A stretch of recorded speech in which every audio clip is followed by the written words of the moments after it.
He won't be traveling on camels and horses. He would buy a car. But what kind of car would he buy? Would he buy a BMW 5 Series or 6 Series or 8 Series or X5 or X3 so that he can show off to people that he has a lot of money? Would he drive a 1982 Toyota Corolla with 400,000 kilometers on it with rusted lights and back and tires? And no, he would buy a car, because to have a good sawari, to have a good mode of transportation is one of the blessings of Allah. He would buy a car which is reliable, which is comfortable for his family, which has nothing to do with show off, which has a reasonable price. If he was alive, what kind of house would he have bought?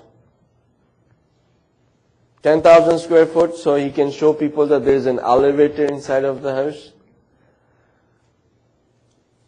Or would he have bought 600 square foot house and have his kids, squished up in one room, have 5 of his kids squished up? No, the seerah of the Prophet is that the way he lived his life, on which principles did he live his life? He lived his life on the principle of contentment. He lived his life on the principle of simplicity.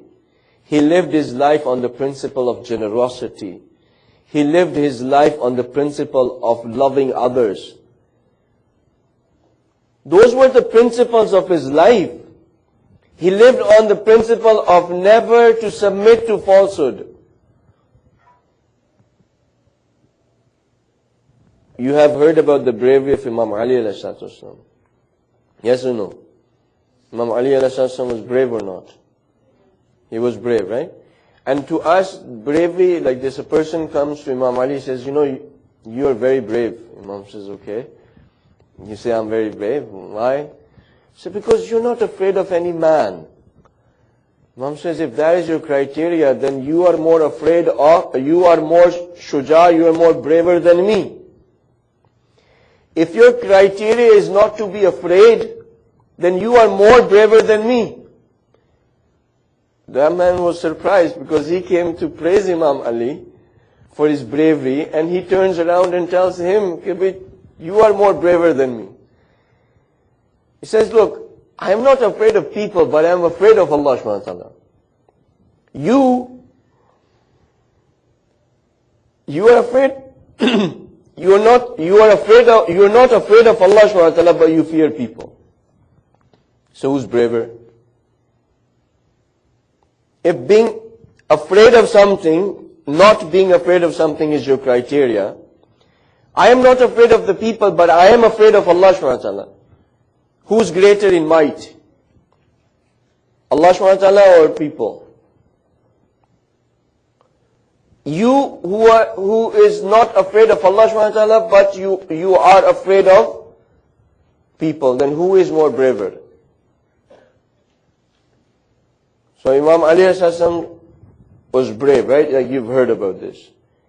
The same Ali says that in the heat of battle, when the battle was really heated, I used to go and take refuge in the company of the Prophet. I would take refuge, like I would come close to the Prophet when the battle was in heat. When the fight was getting really, really hard, I would come close to the Prophet. He lived his life on bravery. Do you think if he was alive today, he would have stayed quiet in front of the injustice that is happening in Palestine? Do you think he would have stayed quiet of the injustice that's happening in Iraq? Do you think he would have stayed quiet in the injustice that's happening in Pakistan? Do you think if the Prophet was alive, he would have stayed quiet?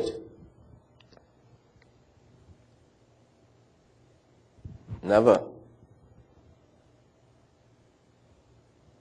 Who's falling on the seerah of the Prophet? Iran or Saudi Arabia?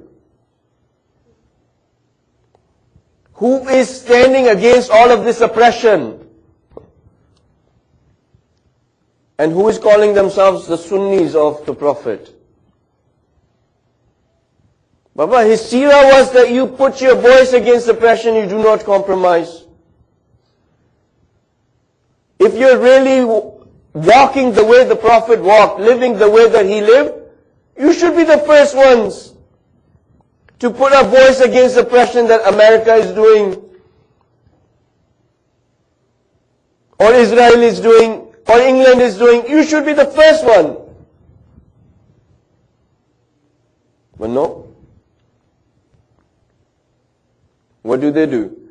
They come to Las Vegas and they play. They spend millions of dollars in Las Vegas and they do what? They gamble. They will come to New York and go for shoppings. They would hire them as bodyguards to protect them.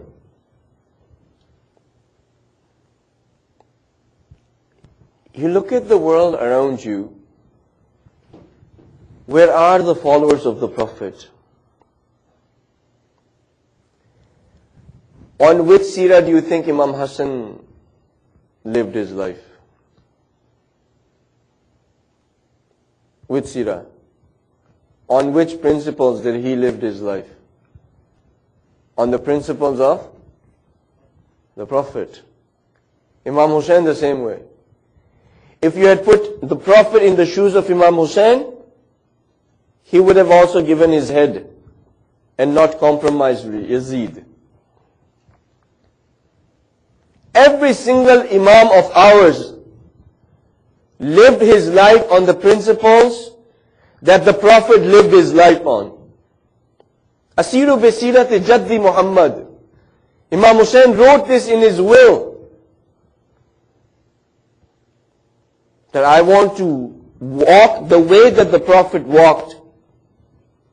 I want to live my life on the same principles as the principles of the Prophet. So that's the second step. And when you become very high in living your life on the principles of the Prophet, you come to the point where you do not think, but you follow. Those principles become a habit in your life. Then you become what? Shia. Then you become Shia. Then you become that person who Imam says, go into the oven and he jumps. Did he think? Did that person think for a moment? I have my kids, I have my wife, you want me to jump into the fire? What did he think? He jumped in, right? Where do we stand? There are not 313 of those. If there were, Imam would be here. So how are you going to build marifat of Imam al-Zaman alayhi? You have to go through those stages. I'm telling you, you are the reservists of Imam's army. You are waiting for him to come and then call you, right? Okay, now the camp is there. We have a sign-up sheet of all the people who want to be in my army. Come and they sign up and Bismillah, take this. Is that what you're waiting for? A sign-up sheet? You can do that now. If you make the intention, okay Imam, I am going to become, I sign up on this piece of paper. My life is for you. Every single living moment of my life is for you. I become your reservist soldier. Whenever you come, I will be active in duty.